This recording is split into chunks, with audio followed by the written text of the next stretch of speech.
खुद को बदलना है तो इन 10 जगहों पर चुप रहो। भगवान बुद्ध की 10 सीख। जब भी कोई व्यक्ति गौतम बुद्ध के संग में शामिल होता था तो बुद्ध उसे सबसे पहले शांत रहने के लिए कहते थे।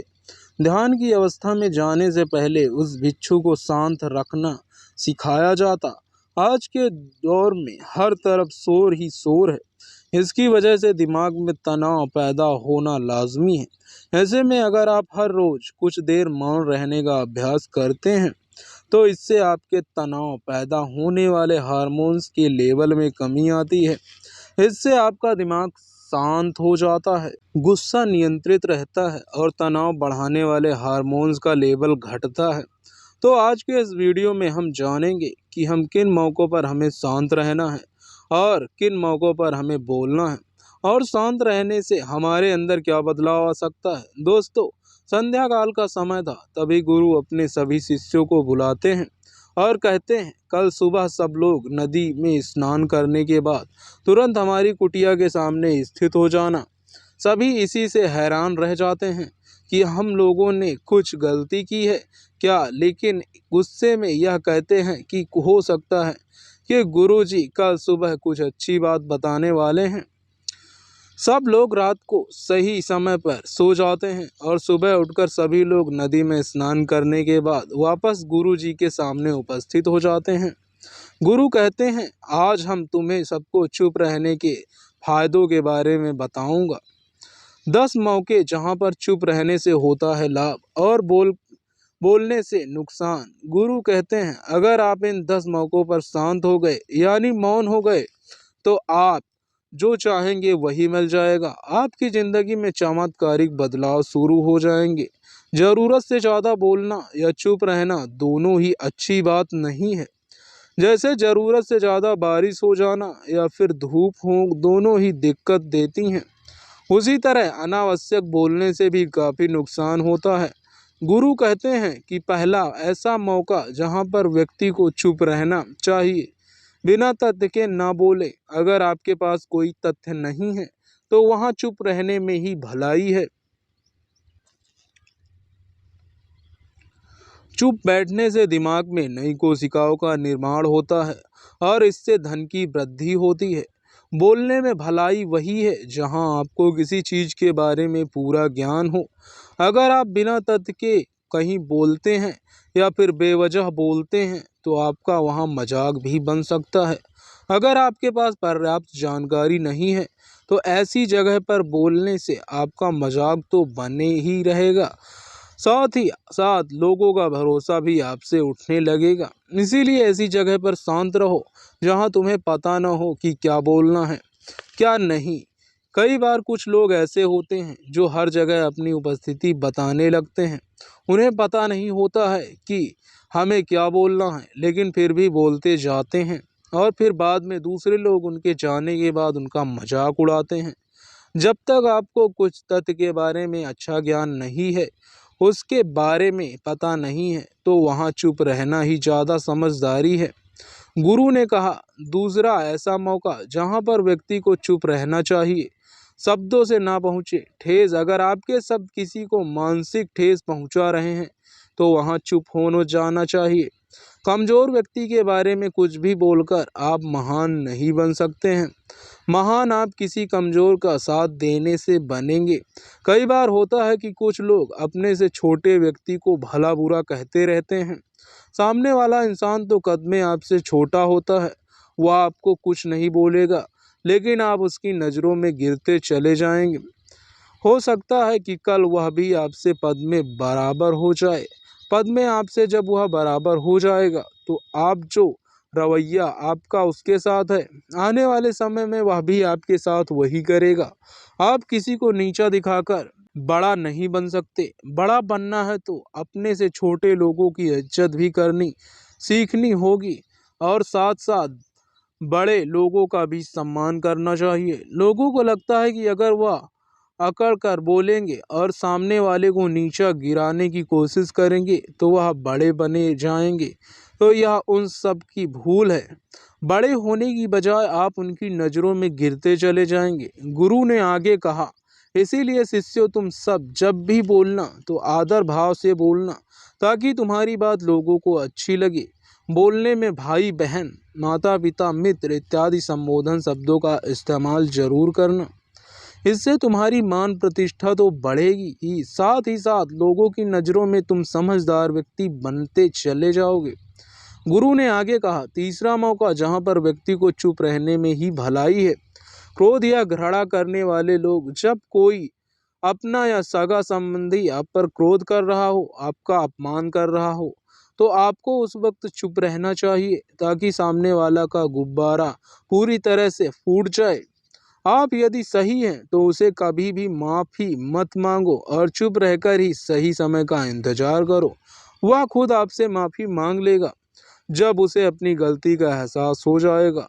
गुरु आगे कहते हैं कि अगर आपका कोई सगा संबंधी आप पर क्रोध कर रहा हो और आप उस वक्त शांत हैं, तो यह आदर सम्मान देने की निशानी होती है। इससे ना तो कोई छोटा होता है और ना ही कोई बड़ा। अगर आपको क्रोध आ रहा है तो आप या तो वहां से किसी का अनादर किए बिना चले जाएं या फिर चुप रहें। क्रोध करने से आपके रिश्ते खराब होंगे। क्रोध करने से हमेशा क्रोध करने वाले व्यक्ति का ही बुरा होता है। गुरु आगे कहते हैं कि एक बार की बात है, एक सांप जंगल से भागते हुए किसी राजा के घर में पहुंच गया। लोगों ने चेरनी की तो वह सांप बहुत ही गुस्सा हो गया, जिससे घर में जो तलवार पड़ी हुई थी उसी को लपेटकर कसने लगा और धीरे धीरे उसका पूरा शरीर कट गया। ठीक उसी प्रकार हमारा गुस्सा भी हमारे शरीर को तलवार की भांति काटता रहता है। गुस्सा ध्यान से खत्म होता है। प्रतिदिन अगर आप ध्यान की मुद्रा में बैठें तो आपका गुस्सा आपके नियंत्रण में रहेगा। गुरु आगे कहते हैं कि यह तरीका है कि आप प्रतिदिन ध्यान का अभ्यास करें। इससे आपके शरीर में जो हार्मोन्स गुस्से के बढ़वा देते हैं वह सब हमारे नियंत्रण में रहेंगे, जिससे तुम्हारे शरीर गुस्से पर आसानी से तरह से काबू पा लेगा। लेकिन एक तरीका यह भी है कि जब भी आपको गुस्सा आए तो आप यह समझने का प्रयास करें कि क्या मेरा गुस्सा जायज़ है या नहीं, हमें वहाँ पर बोलना चाहिए कि नहीं। जब आप खुद इस बात का आकलन लगा पाएंगे तो आपको खुद पता चल जाएगा कि हमें गुस्सा करना चाहिए या नहीं। फिर भी आपको गुस्सा आ रहा है तो आप वहाँ से हटने का प्रयास करें, वहाँ से दूर चले जाएं। धीरे धीरे समय के साथ आपका दिमाग शांत हो जाएगा। गुरु ने कहा, चौथा ऐसा मौका है जहाँ पर इंसान को बहुत ही समझदारी के साथ काम लेना चाहिए। वहाँ पर आपको चुप ही रहना चाहिए जहाँ पर उस मुद्दे से आपका कोई संबंध न हो। अगर आपका किसी मुद्दे से कोई संबंध न हो तो वहाँ आपका चुप रहना बनता है। किसी भी वजह अगर आप दूसरे के मुद्दे पर बोलेंगे तो यह आपके लिए अनिष्टकारी होगा। इसमें केवल आप और केवल आपका ही नुकसान है। जल्द ही आप कहीं भी किसी दो लोगों के बीच हो रहे विवाद में जल्दी अपनी टांग न डालें। अगर सामने वाला आपको बुला रहा है अपना झगड़ा शांत करवाने के लिए, तो ही आप वहां पर जाएं। किसी की व्यक्तिगत जिंदगी में दखल अंदाजी नहीं देनी चाहिए जब तक कि वह व्यक्ति आपको नहीं बुलाता है। अपने झगड़े को शांत करवाने के लिए कुछ लोग फालतू से दूसरों के विवाद में कूद पड़ते हैं। इससे उनके मान सम्मान और मर्यादा पर लोग उंगली उठाने लगते हैं। गुरु कहते हैं कि 10 मौक़ों में से 5वां ऐसा मौका है जहाँ पर व्यक्ति को बहुत ही समझदारी के साथ चुप रहना चाहिए। आपके शब्दों से किसी मित्र को हानि ना पहुँचे। अगर आपके शब्द सामने वाले के परिवार या मित्रों की प्रतिष्ठा के बारे में बुरी झलक दिखा रहे हैं तो वहाँ आपको चुप रहना चाहिए। किसी के परिवार या फिर मित्र के बारे में बुरा बोलने से केवल आप ही बुरे बनेंगे। जो चीज़ आसानी से खत्म की जा सकती है उसे अपने शब्दों से बुरा ना करें। बिना चिल्लाए बात करने का प्रयास करते रहना चाहिए। अगर आप बिना चिल्लाए कोई बात नहीं कर सकते तो आपका चुप रहने में ही भलाई है। किसी पर चिल्लाने से आपके व्यवहार के बारे में पता चलता है। ज़्यादा बोलने से चीज़ें हमारे खराब हो जाती हैं। कई बार कुछ रिश्ते ज़्यादा तेज बोलने की वजह से टूट जाते हैं। इसीलिए अपनी आवाज़ में मीठापन लाएं। आपके शब्दों में आपके दोस्त को हानि नहीं पहुंचनी चाहिए। कभी कभी जब हम दोस्तों से मजाक कर रहे होते हैं तो आपके शब्द से किसी का आना हो, मजाक को भी हमेशा शब्दों के मायने में ही रखें। जहाँ किसी को शब्दों से चोट लगे वहाँ चुप हो जाना चाहिए। ज़्यादा बोलने से हमेशा नुकसान ही होता है। किसी और की प्रतिष्ठा को अपने शब्दों के माध्यम से उसे हानि नहीं पहुँचाएं। यदि आपके शब्दों से किसी और की प्रतिष्ठा को ठेस पहुँच रही है तो वहाँ आपको चुप हो जाना चाहिए। जब कोई व्यक्ति आपके सामने नहीं है तो आप उस व्यक्ति के बारे में बुरे शब्द किसी तीसरे व्यक्ति के सामने ना बोलें। गुरु कहते हैं छठा मौका जहाँ पर व्यक्ति को चुप रहना चाहिए।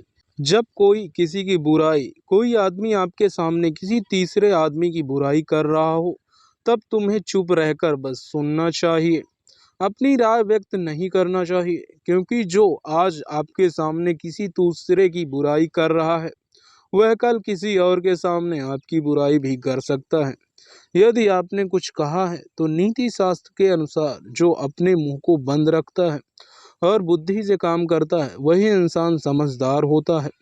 बिना जरूरतों के बोलना, किसी के बारे में किसी के बीच में बोलना, यह गलत बात है। कभी कभी हमारे लिए बुद्धिमानी इसी में होती है कि हमें अपना मुंह बंद ही रखना चाहिए, नहीं खोलना चाहिए। गुरु आगे कहते हैं कि 10 मौके में से 7वां ऐसा मौका है जहाँ पर व्यक्ति को चुप रहना चाहिए। जब कोई नहीं समझे आपकी भावना, यदि आपको लग रहा है कि कोई व्यक्ति आपकी भावना या दुख या परेशानी को शब्दों में नहीं समझ रहा, यदि आपको लग रहा है कि सामने वाला व्यक्ति आपकी भावना या दुख को या आपकी जो परेशानी है उसको वह समझ नहीं पा रहा है या समझने का प्रयास ही नहीं कर रहा है या वह आपको ध्यान से सुन ही नहीं पा रहा है, तो ऐसे व्यक्ति के सामने आप चुप ही रहें। क्योंकि ऐसे लोगों को आपकी भावना या दुख से कोई मतलब नहीं होता। ऐसे लोगों को अपना राज बताकर आप पछताएंगे ही बाद में। इसीलिए हर किसी को अपने मन की बात नहीं बतानी चाहिए। अगर आपको लग रहा है कि सामने वाला आपकी बात को नहीं समझ पा रहा है, आपकी भावनाओं को नहीं समझ पा रहा है, तो वहाँ पर आपको नहीं बोलना चाहिए। क्योंकि ऐसे में आपका मजाक ही बन जाएगा।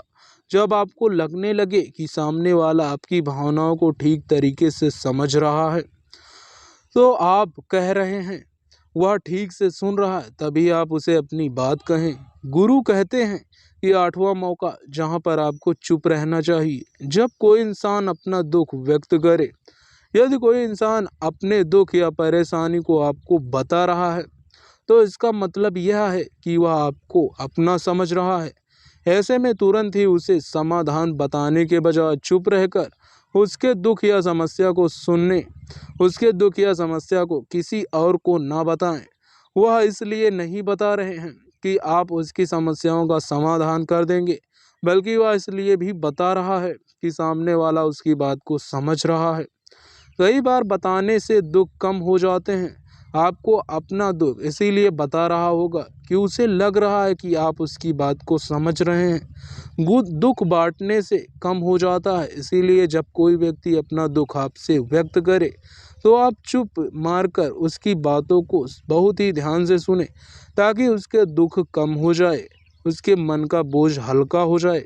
क्योंकि उसके मन में जो भी बातें हैं वह आपको सब बता दिया। गुरु आगे कहते हैं कि 10 जगहों में से 9वां ऐसी जगह जहाँ पर आपको चुप रहना चाहिए, जहाँ पर दुष्ट प्रकृति के लोग रह रहे हों और गाली गलौज कर रहे हों, तो आप वहाँ पर मत जाइए। ऐसी जगह से आप चुपचाप निकल जाएं, अर्थात अपने प्रतिक्रिया दिए बिना आप वहाँ से चले जाएं।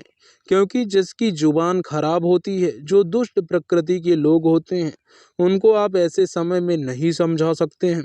जब उनका दिमाग पूरी तरह से शांत हो जाए तभी वह आपकी बात सुनेंगे। इसलिए जहाँ पर दुष्ट प्रकृति के लोग आपकी बात को ना मानते हों और ना ही सुनते हों, तो आपको वहाँ नहीं बोलना चाहिए। गुरु कहते हैं कि 10वां ऐसा मौका जहाँ पर आपको शांत हो जाना चाहिए। अपनी सफलता का राज हर किसी को ना बताएं। कई बार होता है कि कुछ लोग जो सफलता को बहुत ही जल्दी अर्जित कर लेते हैं, वह हर जगह अपनी सफलता का ढिंढोरा पीटने लगते हैं।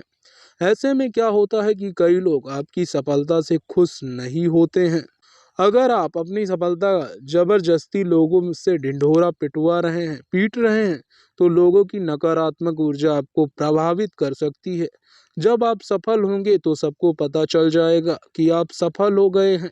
ढिंढोरा पीटने से नुकसान आपका ही होगा। इतना कहकर गुरु ने कहा शिष्यों को कि तुम अब सब जाओ और उतारो अपने जीवन में मेरी यह 10 बातों को।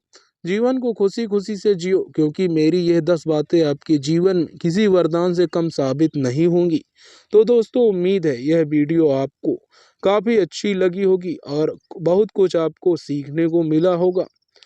और अगर कुछ सीखने को मिला हो तो हमारे इस वीडियो को लाइक करके शेयर करें और इस चैनल को सब्सक्राइब कर लें, ताकि इसी तरह की वीडियोस आप सबको मिलती रहें। और साथ में कमेंट में एक कमेंट अगली कहानी के लिए ज़रूर करें। धन्यवाद। मिलते हैं अगली कहानी में।